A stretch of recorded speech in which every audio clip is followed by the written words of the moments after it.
এটুক বলার কারণে যদি জেলে যাওয়া লাগে, এটুক বলার কারণে ইনসাফের রাষ্ট্র কায়েমের কথা বললে যদি হাতির মতো গুলি খাওয়া লাগে, গুলি খাইতে রাজি আছি, জেলে যাইতে রাজি আছি, রিমান্ডে যাইতে রাজি আছি, তবুও বাতিলের কাছে আপোষ করা যাবে না, মাথা নত করা যাবে না।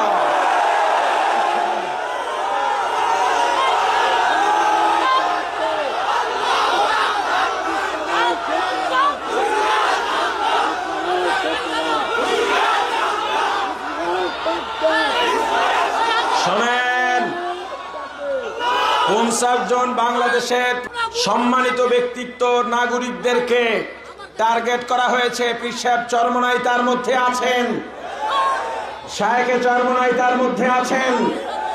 আজকে আমাদের আমির, আমাদের কলিজার টুকরা হযরত পীর সাহেব চরমোনাইকে আমরা এখান থেকে আশ্বস্ত করতে চাই, কোন রক্তচক্ষুকে ভয় পাবেন না। যতই এলার জারি করা হোক, আমরা আপনার ডাইনে আছি, আমরা আপনার বামে আছি, আমরা আপনার সামনে আছি, আমরা আপনার পিছনে আছি। আপনার দিকে বুলেট তীর আসার আগে আমরা শাহাদাত বরণ করব।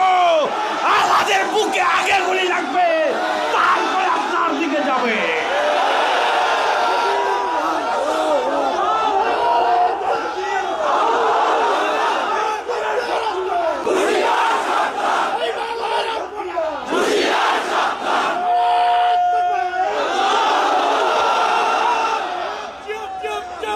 আলহামদুলিল্লাহ, বসেন।